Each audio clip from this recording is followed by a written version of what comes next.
No se pierda este fin de semana los festejos virtuales Chicaguales desde tu casa 2020. Este viernes 24 de julio a las 20 horas,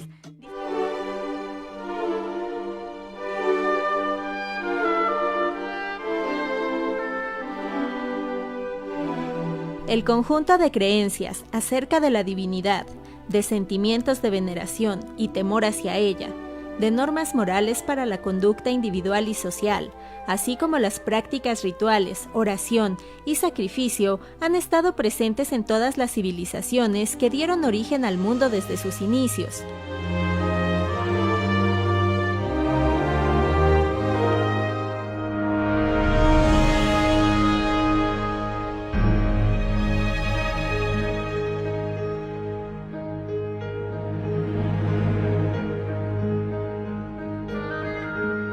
Tras la fundación de la villa de Nuestra Señora de la Asunción de las Aguas Calientes, el 22 de octubre de 1575, Jesús María se convirtió en la tercera comunidad que se estableció en la jurisdicción de la villa de Aguascalientes en el año de 1699, como parte de las repúblicas de indios, Jesús María, San José de Gracia y San Marcos. Este municipio se llamó originalmente Jesús María de los Dolores y se fundó en un lugar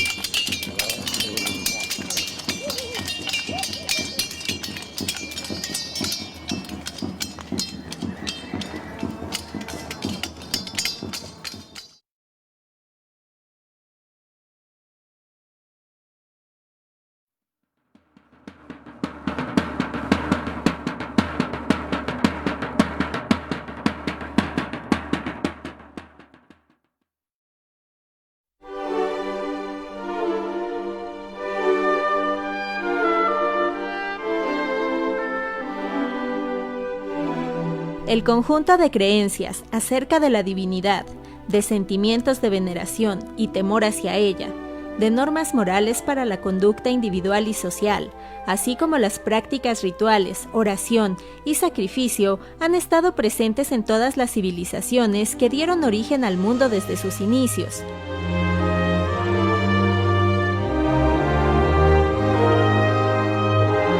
Para el año 44 después de Cristo, el apóstol Santiago fue torturado y decapitado en su misión de evangelización por tierras españolas.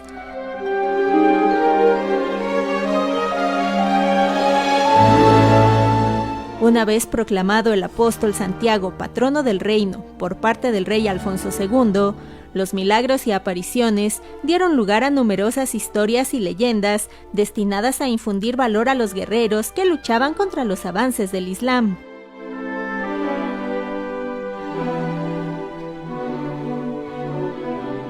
En Europa, en la Edad Media, en los años 700, 600, surge este culto. Y a raíz de ese culto también surgen las grandes peregrinaciones y surgen los mitos, ¿verdad? También el mito de que Santiago, patrono de España, defiende a España contra los moros, contra otra religión, contra el Islam. Y a partir de eso, de esa creencia, pues siempre el apóstol Santiago es quien va a estar al frente de las huestes de los militares españoles en la reconquista de España contra los moros. Esta visión de conquista, esta visión de conquista espiritual, primero en Europa contra los moros, se importa cuando se descubre América. Al descubrirse América se consideraba a los antiguos mexicanos como unos no creyentes. Y la lucha de España contra los aborígenes se convirtió en una lucha religiosa.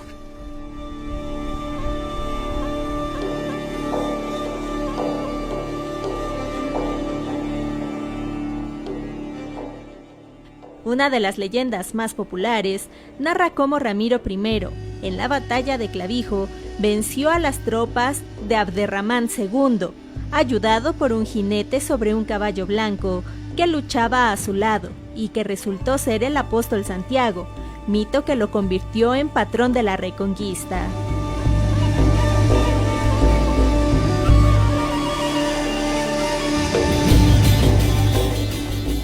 El 25 de julio es el día del apóstol Santiago, hijo del trueno como lo llama la Biblia, quien figura entre los santos con más arraigo en nuestro país, devoción introducida a México en el siglo XVI por las órdenes franciscana, dominica y agustina, que bautizaron los poblados indígenas con el nombre del apóstol a lo largo y ancho del territorio mexicano.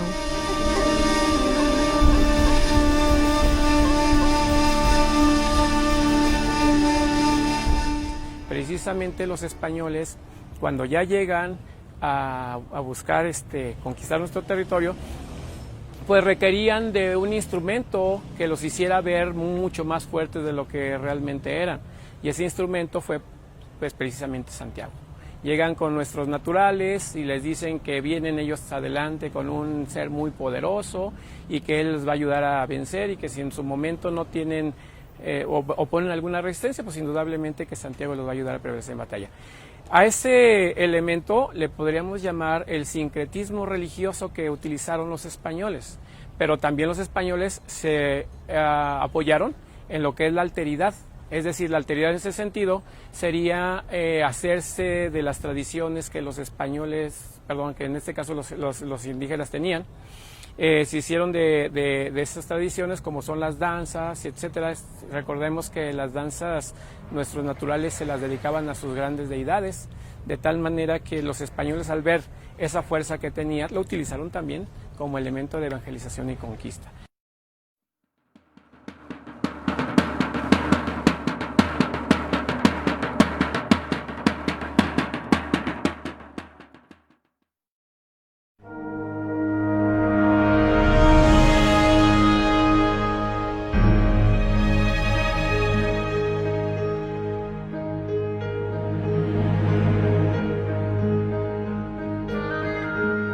Tras la fundación de la villa de Nuestra Señora de la Asunción de las Aguas Calientes, el 22 de octubre de 1575, Jesús María se convirtió en la tercera comunidad que se estableció en la jurisdicción de la villa de Aguascalientes en el año de 1699, como parte de las repúblicas de indios, Jesús María, San José de Gracia y San Marcos. Este municipio se llamó originalmente Jesús María de los Dolores y se fundó en un lugar conocido como Jonacatic o Jonacatique, palabra náhuatl que significa lugar donde crecen las cebollas. Pero en toda la geografía, yo hice estudios en todo México, ¿verdad? Es el único lugar donde se llama por su nombre en náhuatl, Chicahualistáhuatl. Esto es muy importante porque le da identidad. Esto de la identidad de Chicahual representa la manera en que podemos definir el concepto de identidad. Quítale la identidad a un pueblo, quítale tu danza. Quítale identidad a tu visión del mundo, quítale su danza y sus tradiciones. Pero también va a haber protestas populares. También va a haber protestas sociales, también va a haber revoluciones.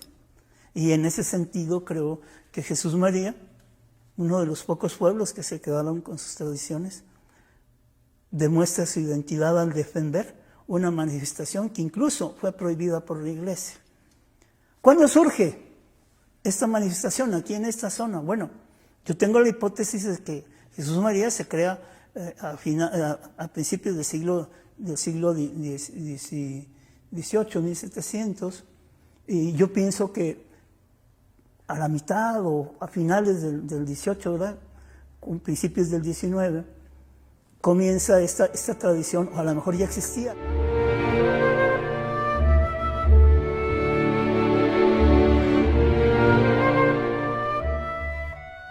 Con la fundación de las haciendas y arribo de los colonizadores y religiosos, comenzó el culto, así como las festividades solemnes patronales, entre las que destaca la de los chicahuales en honor al Santo Santiago, y en la que cada 25 de julio se representa la histórica disputa entre moros y cristianos, misma que cabe mencionar es considerada ya patrimonio inmaterial cultural. En Jesús María se cree que la devoción al santo comenzó con la llegada de una familia que poseía una imagen de este.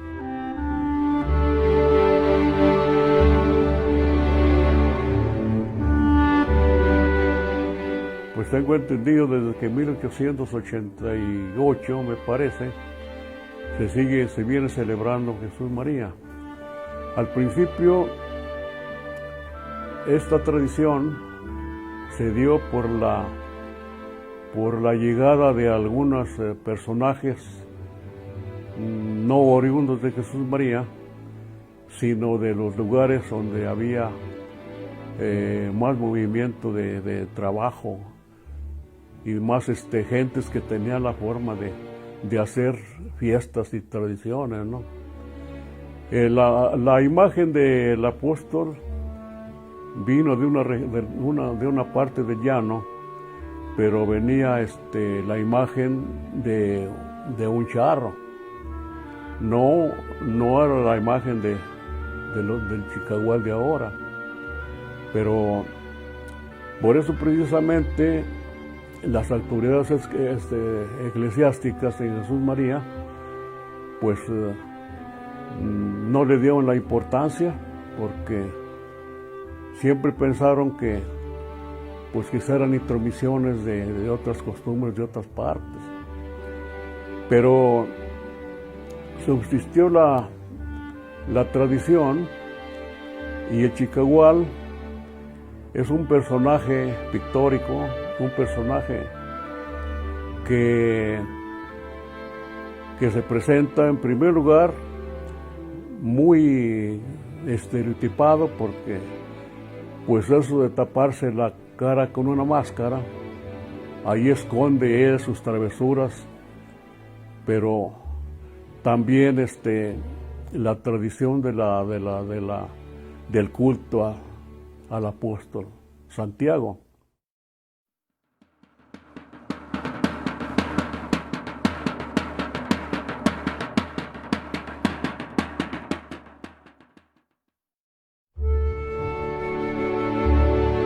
Jesús María es una antigua población con arraigadas tradiciones, cultura y leyendas. Entre todo esto, destaca la famosa Feria de los Chicaguales, en la que, a diferencia de otros lugares en donde se vive la representación de la aparición e intervención del Santo Santiago, en este municipio de Aguascalientes, todos los personajes, tanto moros como cristianos, llevan consigo máscaras, elaboradas de madera a excepción de Santo Santiago, quien anda en su caballo con el rostro al descubierto. Allí tenemos la particularidad de que todos los elementos festivos son obra de artesanos del mismo Jesús María. ¿Cuáles, por ejemplo? Pues que el traje de luces del torero, que los caballitos de la fiesta, que los trajes de los demás personajes que participan. Pero aquí lo importante también es mencionar que todas estas manifestaciones tienen más bien un origen más bien profano ya después, saliéndonos del ámbito de lo cristiano. Cada año en el mes de julio, esta celebración es un punto de reunión para quienes visitan Jesús María, con la finalidad de venerar al apóstol Santiago. El 25 de julio inicia la contienda entre moros y cristianos, con la reunión realizada entre el rey Chicagual y el rey moro. El 26 se lleva a cabo la escenificación del encuentro con Santa Ana, la abuela de Jesús, quien bendice y alimenta a los guerreros chicaguales. El 27 de julio se da paso a la algarabía y festejo con la tradicional corrida de toros, la música de banda y la pelea de gallos para celebrar el triunfo de los chicaguales.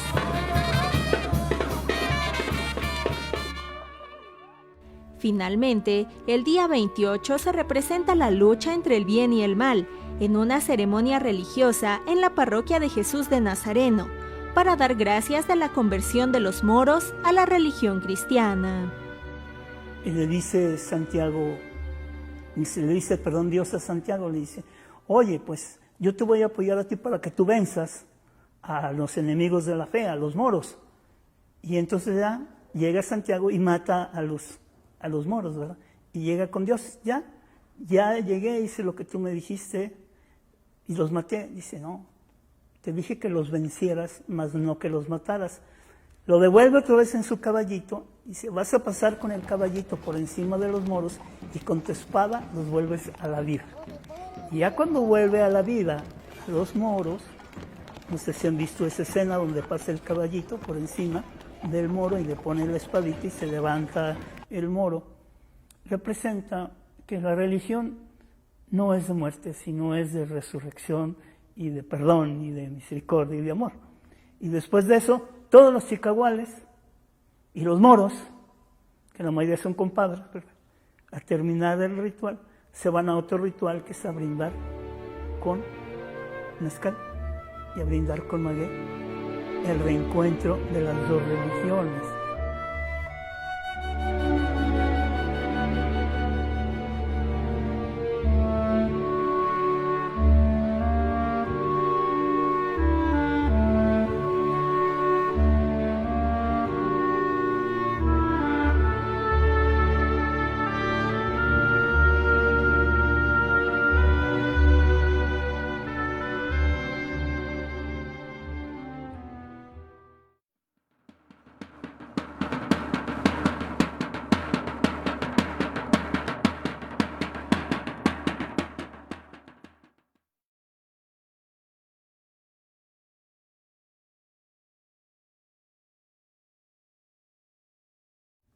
El culto a Santiago Apóstol, decía Miguel de Unamuno, ¿de quién son esos restos a los cuales desde la Edad Media comenzó un gran culto y comenzaron las grandes peregrinaciones de toda Europa para ir hasta Galicia a ver unos restos que se dice son del apóstol Santiago?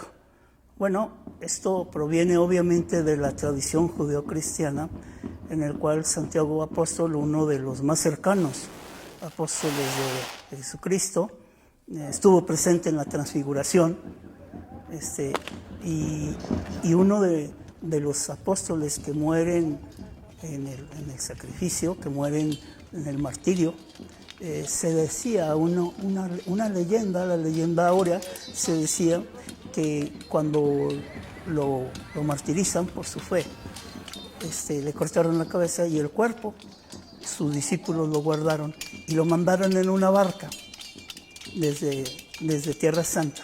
Y esa barca vagó por todo el mar hasta llegar a Galicia, en un lugar que se llamó el Campo de la Estrella, Compostela, Campus Stelle en latín y en español, el Campo de la Estrella.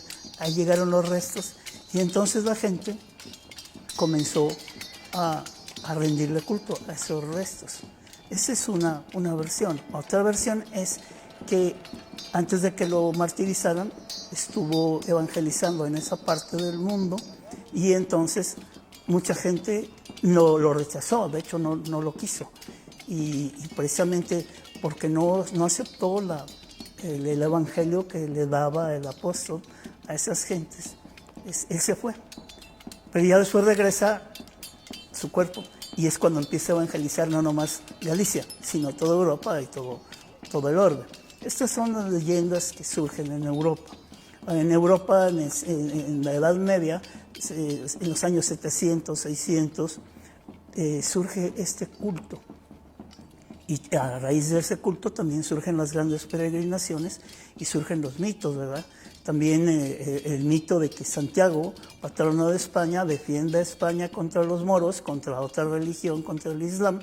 Y a partir de eso, de esa creencia, pues siempre el apóstol Santiago es quien va a estar al frente de las huestes de los militares españoles en la reconquista de España contra los moros. Esta visión de conquista espiritual, primero en Europa contra los moros se importa cuando se descubre América. Al descubrirse América se consideraba a los antiguos mexicanos como unos no creyentes. Y la lucha de España contra los aborígenes se convirtió en una lucha religiosa. De hecho, en las primeras crónicas de la conquista se le llama las pirámides mezquitas. O sea, haciendo el paralelismo entre el mundo islámico y el mundo indígena, ¿verdad?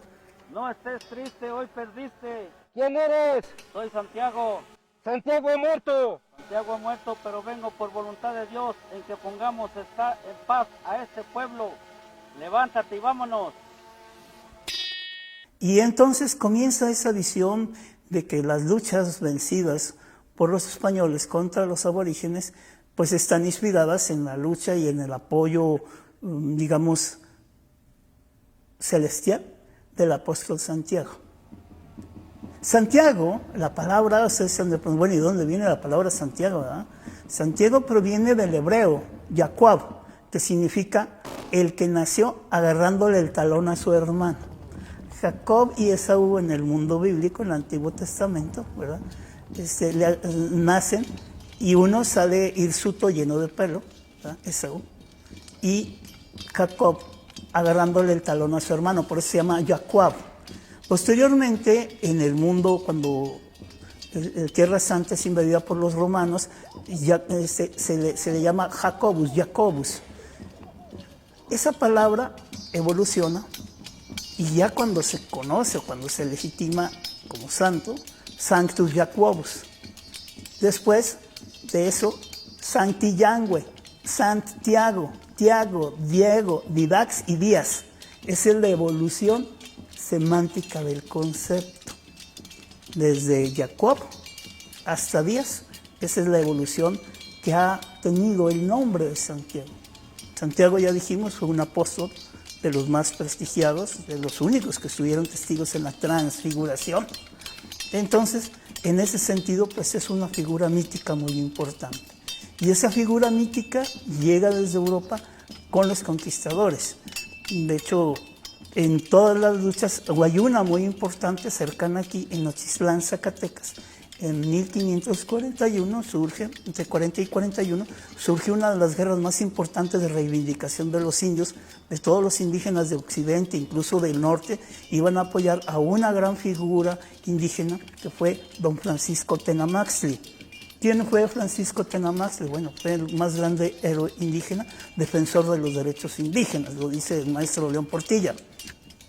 Y ahí surge una gran batalla que tiene que ir el mismo virrey, don Antonio de Mendoza, a luchar contra los indígenas al Peñón, llamado Nixtón. Nixtón en náhuatl significa lugar donde se montan los gatos. Y ahí empieza la gran lucha. Dice el mito, ¿verdad?, que llegó un caballero en un caballo blanco con una bandera roja, una cruz, y les dijo a los españoles por dónde subieran el peñón para que liquidaran, para que mataran a todos los indígenas, ¿no? En esa batalla, muy cruenta por cierto, hay crónicas, el padre Tello hace una crónica de esa batalla, y la verdad fue que fue un gran genocidio. Y surge la figura egregia de Francisco Tenamaxtli. De hecho, es tomado preso y es llevado preso a España. Y allá él dice en sus declaraciones, o sea, fue apoyado, esto es algo que se conoce poco, por el padre de las Casas, fue su abogado.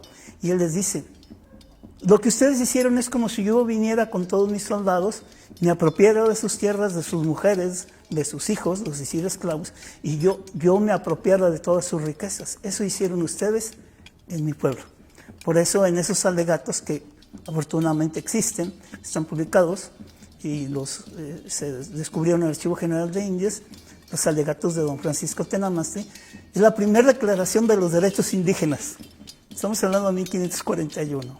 Entonces, a raíz de esa lucha española indígena, comienza la conquista del norte de México. Días o meses después de esa guerra en la que vencen los españoles, llega un indígena con Diego de Ibarra y le dice, mire, ¿qué es esto? Le enseñan una piedra. Y esa piedra era una piedra de plata.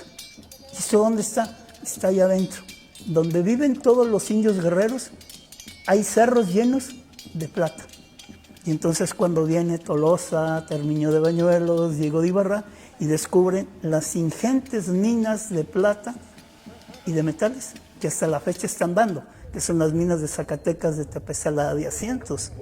¿Por qué hago este contexto? Porque en ese contexto de conquista militar también viene una conquista espiritual, ¿verdad? Que es la figura de Santiago a favor de los españoles y en contra de los indígenas. Entonces, esa mitología pues no se iba a quedar solo en la narración. Hay una manera que le llaman los antropólogos ritual. ¿Qué es el ritual? Bueno, el ritual son los gestos, las actitudes concretas, ¿verdad?, que me representan el mito. Y entonces a raíz de eso comienzan unas manifestaciones teatrales y dancísticas que fueron las manifestaciones de moros y cristianos. ¿Por qué de moros y cristianos? Bueno, en Europa, pues el enemigo de la fe católica cristiana, pues era el Islam, ¿verdad? De hecho, cuando yo comencé a hacer mis investigaciones, descubrí que en este caso los cristianos, igual las chicaguales, ¿verdad?, traían la banderita roja, ¿verdad?, con la cruz. Muy bien. Y los moros traían la media luna del Islam. Con el tiempo eso se quitó, ya no traen la banderita, pero al principio cuando yo empecé a ver esta manifestación en los años finales de los 70s, 80s del siglo pasado, milenio pasado, todavía tenían esta simbología, ¿verdad? A partir de esta interpretación que surge en Europa y luego primero se hacen manifestaciones, ellos le llamaban juegos de cañas, porque en lugar de espadas normales utilizaban cañas y peleaban. Hacían una línea de moros y otra de cristianos y se peleaban, ¿verdad? Y así comenzó. Después comienza ya la cuestión de la corella, psicoaj o saltatio. Corella en griego significa danza, saltatio en latín significa danza. Comienzan las danzas y esas danzas primero comienzan a nivel popular, ¿verdad?, representando esa guerra entre moros y cristianos. Pero después se elitizan. Aquí lo curioso es como la moda, ¿verdad? La moda deja de ser moda cuando el pueblo tiene la moda de las clases de la élite. Y acá fue al revés. El pueblo genera esas danzas y después la élite las apropia y comienzan esas Morris dance, esas danzas de moros, ¿verdad?, moros y cristianos, en la élite, en el palacio, en los palacios. Entonces hay un intercambio simbólico de todo esto. Llega a México y en México se popularizan la escaramuza, que no es otra cosa más que dar en los caballos, ¿verdad?, y representar este juego de cañas. ¿Por qué hago mucha alusión en el juego de cañas? Porque resulta que cuando se crea, la primer parroquia en Aguascalientes, lo que hoy es catedral, hubo 8 días de fiesta, entre ellos corridas de toros, o sea, que sacaban los toros para que la gente toreara o jugara con ellos, y juegos de cañas, dice la crónica de las festividades de la parroquia de Aguascalientes. Estamos hablando de 1700. Pero, ¿por qué llega esta tradición a esta zona, ¿verdad? Bueno, primero por esa tradición guerrera que tenían los españoles, pero también como no había en aquel tiempo pues, los medios que hoy existen, la única forma de divertirse la gente era mediante las comedias, ¿verdad?, mediante el teatro del siglo de oro español que llegó acá a México, incluso a Aguascalientes, ¿sí?, y se representaban las obras teatrales, que era pues, lo máximo en aquel tiempo, pero también las danzas y también los festines populares.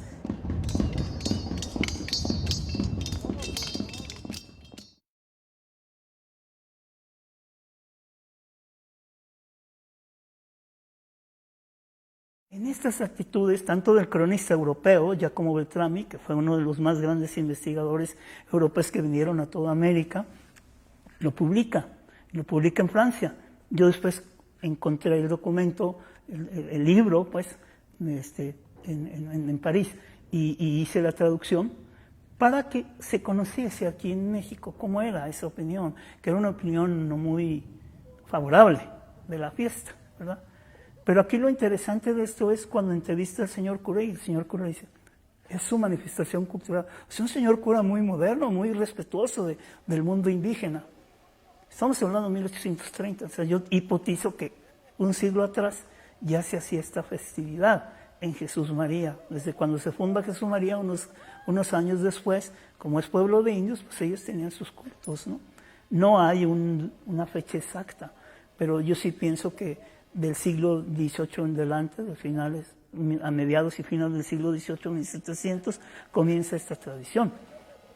Y esta tradición no solamente engloba esa visión de lucha entre los católicos contra los no cristianos, contra los moros, sino que introduce otras manifestaciones culturales indígenas, ¿sí? Como el culto, en este caso sincretizado, al torito, ¿verdad? A los toritos de los chicaguales, que sería el culto al bisonte del norte de Aridoamérica, pero otro ritual que para mí es el más representativo de la cultura indígena es el culto a la abuela de los chicaguales.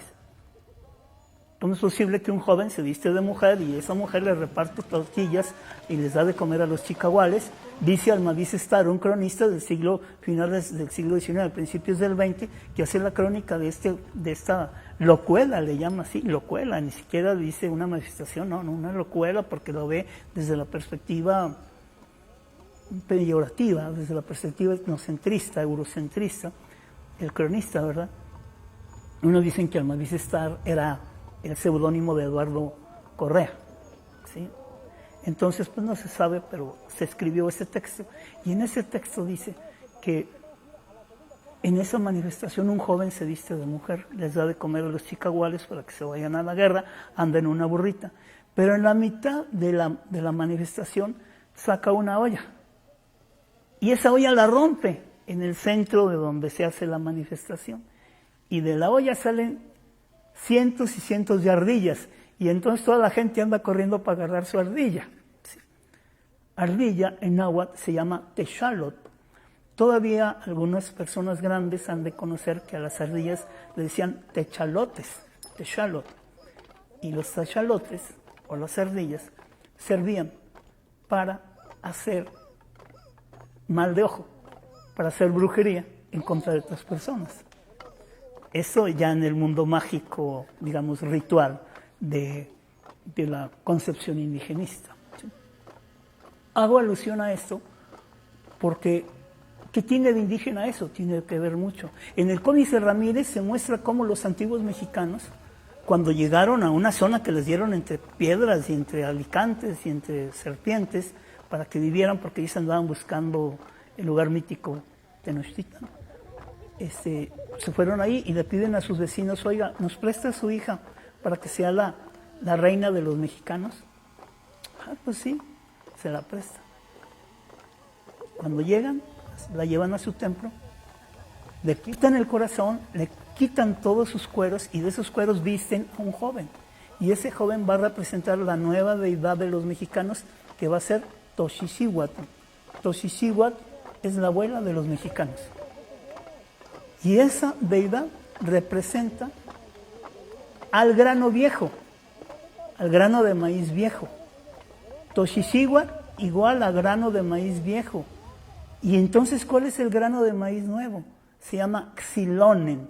Por eso en el inconsciente colectivo de los antiguos mexicanos, y todavía hasta ahorita todavía, se le llama, es que la milpa está giloteando. Xilonen era la princesa de cabellos dorados, que representaba al maíz tierno.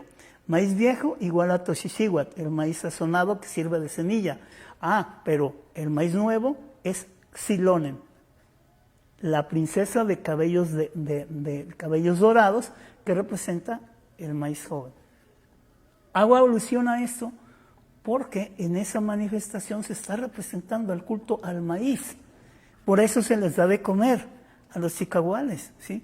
Entonces el culto al maíz, que fue el alimento simbólico de los mexicanos, creado por Quetzalcóatl. Ahí me remito a otro mito clásico. Cuando Quetzalcóatl va al norte, viven todos los dioses en Teotihuacán. ¿Qué pasa? Dice, oye, y esto está muy aburrido, pues nomás estamos nosotros aquí en Teotihuacán. Dice, ¿saben qué? Voy a ir al norte con el dios de la muerte a robarle los huesos sagrados. ¿Para qué? Para con ellos crear al hombre. Bueno, ya se va. Y llega precisamente a la zona de los muertos y dice, ¿a qué vienes, a Quetzalcóatl? Pues yo vengo por los huesos sagrados, ¿sí? Los huesos sagrados era otra manifestación, otra palabra, que representaba al jade, a la piedra verde. Chalchihuitl. Chalchihuitl significa piedra verde, la piedra de los dioses. Y entonces vengo por los huesos sagrados. Dice, no te los doy. Y ya, le pone miles de pruebas, le dice que baile hacia alrededor. Y al último le pone la prueba final. Dice, bueno, le doy un caracol. Necesito que toques para mí. Dice, no, pues ¿cómo? Si está tapado, ¿verdad? Entonces le habla a los gusanos y los gusanos le hacen un hoyo. Y luego le habla a las abejas y las abejas las mete en el caracol y empieza a oírse el sonido. Entonces Quetzalcóatl a los 4 puntos cardinales toca su caracol. Por eso siempre cuando empieza una danza se toca el caracol, que es la evocación a los 4 puntos cardinales y el centro en el mundo indígena.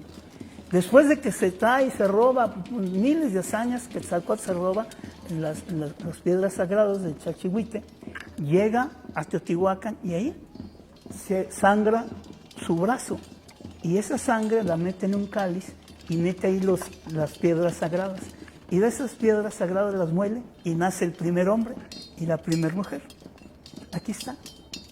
¿Qué significa hombre en español o en latín? Viene de humus, que significa tierra, hecho por la tierra, que refiere al mito del Génesis, ¿verdad? Cuando Dios hace de un barro al hombre, ¿verdad?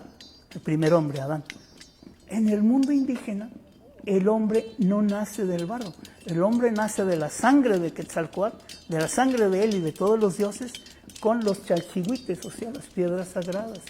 Y en náhuatl significa, el hombre es el que nació por el sacrificio de los dioses. Eso significa. Y entonces vemos dos visiones teológicas diferentes, ¿verdad? Los que nacieron sobre el sacrificio de los dioses es una explicación teológica bellísima dentro del mundo indígena. Bueno, entonces ya nace el primer hombre y la mujer. Entonces los dioses dicen, oye, ¿y ahora de qué va a comer? ¿De qué va a vivir? Quetzalcóatl, como era Dios y era hombre, dice, pues muy fácil. Van a ir al cerro de Tonacatepetl, al sur. Tonacac significa mantenimiento y Tepetl, cerro. Al cerro de los mantenimientos. Y ahí, fíjense la hormiga roja. Y ya. La hormiga roja baja al inframundo. ¿Y qué trae del inframundo? Una semilla.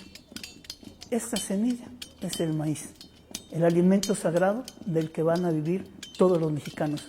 Por eso todos los mexicanos somos hijos del maíz, por este mito. ¿Por qué hago referencia a este mito? Si ustedes se fijan, no estoy haciendo referencia a documentos, estoy haciendo referencia a mitos. Porque las manifestaciones culturales provienen de mitos. Y los mitos son manifestaciones creadas, ¿sí? Para representar y dar procesos de identidad. Este cúmulo de mitos concluye o se desarrolla con este episodio que desde mi perspectiva es la evolución ritual al mito fundacional del maíz, que les platiqué de Quetzalcóatl. Y ese mito fundacional del maíz está aquí representado en Jesús María. Ustedes se fijan, ya tenemos todo el mundo europeo, el mundo hebraico, representado en la guerra de moros y cristianos, pero ahora viene el sincretismo con el mundo indígena a raíz del culto a Xochicíhuatl, la abuela de los mexicanos.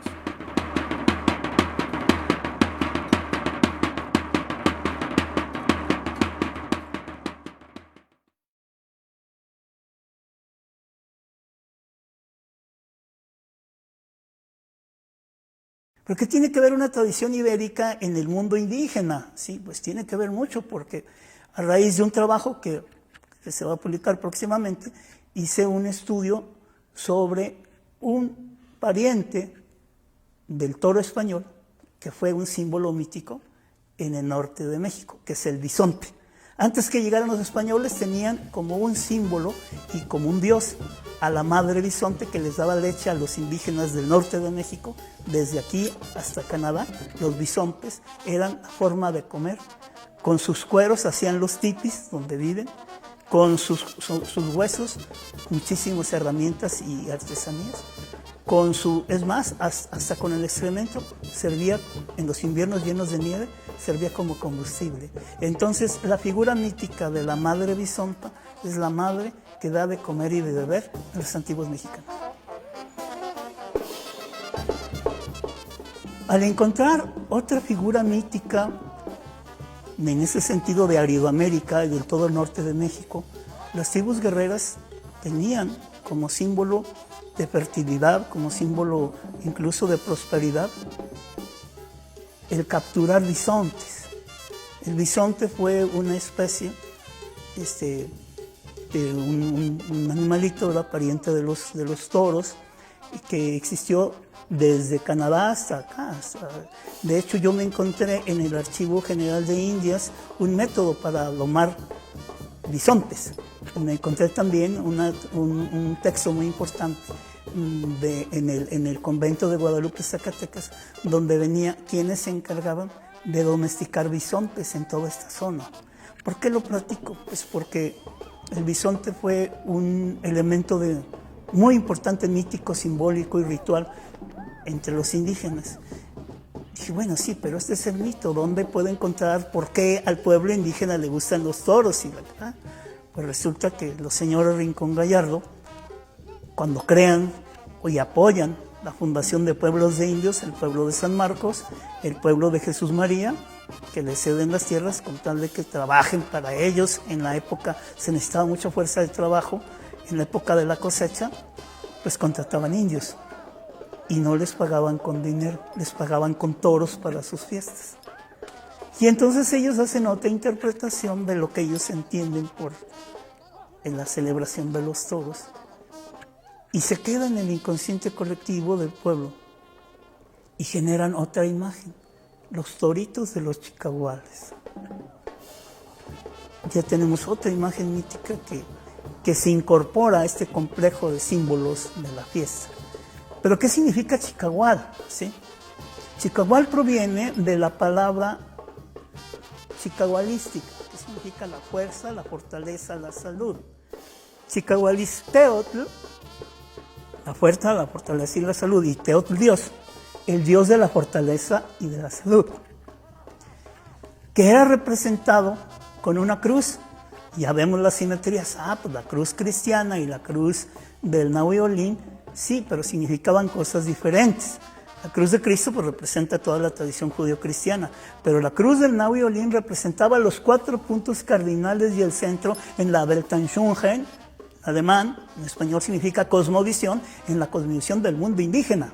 El norte, el paraíso de los muertos, que era denominado precisamente el culto al dios de los muertos y a la diosa de los muertos, ¿sí? El sur, que era el culto al dios de donde todo se va, yo imagino, con Emetlalpan para allá, donde está todo verde, todo lleno de selvas, bueno, era el culto al paraíso, ¿sí?, de Tlaloc, del dios de la lluvia. El oriente, el culto al paraíso del sol, de Tonatiuhcan. El occidente, el culto al paraíso de las mujeres que morían en el parto, esto es, y se llama Sinalco, el paraíso de las mujeres, ¿verdad? Entonces, esos 4 puntos cardinales representaban esos 4 paraísos, el de los muertos, el de la fertilidad del sur, el oriente del sol y el occidente de las mujeres, esos 4 puntos cardinales, y el centro, hago mucho hincapié en el número 5 porque representa los 4 puntos cardinales y el centro dentro de la cosmovisión indígena, se unen al otro símbolo de los conquistadores, que es la cruz, ¿verdad? Los 4 puntos cardinales y el centro. Esto es una simetría en términos geométricos, pero también míticos y rituales. Entonces, Chicahualisteotl, el dios de la fortaleza y la salud. Chicahualistle es el danzante que le baila a la cruz, en náhuatl. Hago hincapié en el náhuatl porque Jesús María, San José de Gracia y San Marcos hablaban náhuatl. Tuvo que venir una modernidad, ¿sí?, y quitar todos los trámites en lengua indígena y todos los traductores en lengua indígena para que todos los trámites fuesen a partir ya de la República, ya cuando México se hace República, todos los trámites tienen que ser en español y quitan el idioma madre que hablaba y que se hablaba en Jesús María. Cuando yo hice mi trabajo de campo, hice todas mis investigaciones, encontré personas que todavía hablaban náhuatl. Y yo les pregunté, oiga, ¿por qué ya no hablan náhuatl? Y entonces una de las personas que ya murieron, don Apolonio de la Cruz, se llamaba el señor, me dijo, dice, es que en aquel tiempo había un dicho, que las abuelitas y los abuelitos hablaban todavía en náhuatl, ¿verdad? Y entonces los regañaban a los niños cuando hablaban náhuatl. Y decían, hazte güey y habla castillo. Esa era la manera de callar y de evitar que se siguiera cultivando el idioma madre. Güey en náhuatl significa gran señor, ¿sí? Güey tlatoani, el gran señor. Entonces, los jóvenes lo utilizan de otra manera, ¿verdad? Pero eso significa. Y de hecho, a los abuelitos se les llamaba mi grande. Algunas generaciones se han de acordar, mi papá grande, mi tata grande, ¿sí? Y en náhuatl era Huey Tlatoani, mi gran señor, ¿verdad? Hago hincapié porque Chicahualística tiene sus orígenes náhuatl, que no es solamente una manifestación ahí de una lucha, ¿verdad? Y de una carrera de caballos de un lado para otro, sino que todo tiene su simbolismo, desde el sombrero, desde las flores, el culto a Xochiquétzal. Todas esas flores que están en los sombreros representaban otro culto indigenista a la diosa de los poemas, a la diosa del tejido, que es Xochiquétzal, ¿sí? Entonces, Xochiquétzal era la diosa de las flores, de las poetas, de las artistas, y Xochipilli, el dios de los poetas y de los artistas y de los tejedores. En el mundo indígena está representado en el sombrero, pero también en las flores, ¿sí? Y los chicahuales, bueno, visten de blanco porque representan la gracia. Ya nos metimos ahora al contexto católico, representan la gracia, con su cintita roja que representa la sangre de los mártires, la sangre de Santiago, su sombrero y su espada, ¿sí? Para la lucha. ¿Por qué trae máscara? Yo hace mucho tiempo hice una pregunta y ¿por qué se tienen que meter en el anonimato, verdad, para hacer esta representación? Y un señor con muchísima sabiduría popular me dijo, primero porque no quieren demostrar quiénes son, porque hay muchas gentes que lo hacen por tradición y por dar gracias del milagro recibido, el desempeño de las escrituras de la casa, que el hijo pasó a los Estados Unidos, que salió de la cárcel, que se alivió de una enfermedad crónica. O sea, hay muchísimas cuestiones por las cuales hay que dar gracias. Que el niño desde chiquito se iba a morir, pero se le encomendaron a Santiago Apóstol y prometieron siempre vestirlo de chicahualito. Bueno, la manera de socializar la historia, la mística, pero también algo que me dio mucho gusto, me dijo el Señor, primero no quieren saber quiénes, dar a entender quiénes eran. Pero hay muchos chicahuales que no son chicahuales, entonces que son mujeres que se vistieron de chicahual para dar gracias. Esto a mí me dio mucho gusto porque lo sexista, lo masculino también se queda en entredicho en esta manifestación que también es incluyente. También hay mujeres que participan, obviamente dentro de su anonimato, en este culto popular.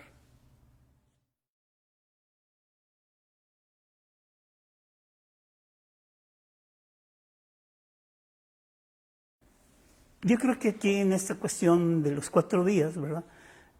Ya fue una interpretación muy propia de los señores que definieron, porque en los textos que yo tengo, en un principio era una semana y eran varias semanas, y creo que se repetían las acciones, ¿no? La lucha, el hecho de que llega a Santiago, de que vence a los moros, ¿verdad? Y en ese sentido entra mucho la justificación y la creación popular. Yo, por ejemplo, le preguntaba, yo conocí a don Luis Marcial, señor ya mayor, ¿verdad? Después a su hijo, el que asume la posición de Santiago, estuve en el evento ritual donde se le da la posesión como Santiago. Y por ejemplo, cuando yo entrevisté a don Luis Marcial en el siglo pasado, él me decía que ese puesto se iba dando de generación en generación, y quien hacía el papel de Santiago juraba de por vida hacerlo. Y esto para mí es muy importante porque no es él, sino él ya lo que representa. Y me encontré varios niños, varias señoras que iban y le agarraban la capa a Santiago, o que le decían póngame la espadita en la cabeza, ¿verdad?, para que se me quiten mis males. O al niñito lo llevaban vestidito de chicahual y le ponían la espadita al niño, ¿verdad? Y eso viene un mito que yo hice varios encuentros de historia oral, y en esos encuentros de historia oral me encontré uno que me gustó muchísimo, que le dice Dios a Santiago, le dice, oye, pues yo te voy a apoyar a ti para que tú venzas a los enemigos de la fe, a los moros. Y entonces ya llega Santiago y mata a los moros, ¿verdad? Y llega con Dios, ya llegué, hice lo que tú me dijiste y los maté. Dice, no, te dije que los vencieras, mas no que los mataras. Lo devuelve otra vez en su caballito, dice, vas a pasar con el caballito por encima de los moros y con tu espada los vuelves a la vida. Y ya cuando vuelve a la vida a los moros, no sé si han visto esa escena donde pasa el caballito por encima del moro y le pone la espadita y se levanta el moro, representa que la religión no es de muerte, sino es de resurrección y de perdón y de misericordia y de amor. Y después de eso, todos los chicahuales y los moros, que la mayoría son compadres, a terminar el ritual, se van a otro ritual que es a brindar con mezcal y a brindar con maguey, el reencuentro de las dos religiones. Al final, la guerra no se justifica el encuentro entre las dos culturas, y aquí está la conclusión. Pero esto fue una interpretación popular. No hubo teólogos de por medio, no hubo antropólogos de por medio, no hubo etnólogos de por medio. Esto también quiero que se tome muy en cuenta. Por eso está basado profundamente en la religiosidad popular, pero también en la interpretación popular. Yo cuando hice la entrevista con don Felipito, que fue muchos años el presidente de los chicahuales, cuando hice la entrevista con los antiguos moros y el capitán de los moros y con el capitán de chicahuales, lo que encontré, una gran cosmovisión mítica. Para ellos su mundo era Santiago Apóstol, sus milagros, su vida, pero también la esperanza de un pueblo indígena que se diferenciaba de los demás. O sea, esto también es lo interesante. Es mi cultura, pero soy diferente a los otros. Y a partir de eso surge un sentimiento que a mí me dio mucho gusto después de todo este tipo de investigaciones y de divulgaciones a partir de los libros, de los cuadernillos y de muchas entrevistas. Surge un orgullo chicahual en Jesús María. Lo que antes era denigrante, lo que antes era hasta cierto punto vergonzoso decir que yo provenía de un pueblo de indios, que mi familia tiene orígenes indígenas, ahora llega a ser un orgullo. Y eso creo que en ese sentido sí sirven los trabajos culturales, sí sirven los trabajos de divulgación, de documentales, que estén recordando la identidad, pero también toda esta tradición.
Es así como damos por concluidos los festejos virtuales Chicaguales desde tu casa 2020, programados este año para hacer honor a la tradición chicagual. Y así enaltecer la histórica batalla en la que los chicaguales resultaron victoriosos. Agradecemos su atención prestada y los invitamos a seguir pendientes de las transmisiones del municipio de Jesús María. Hasta la próxima.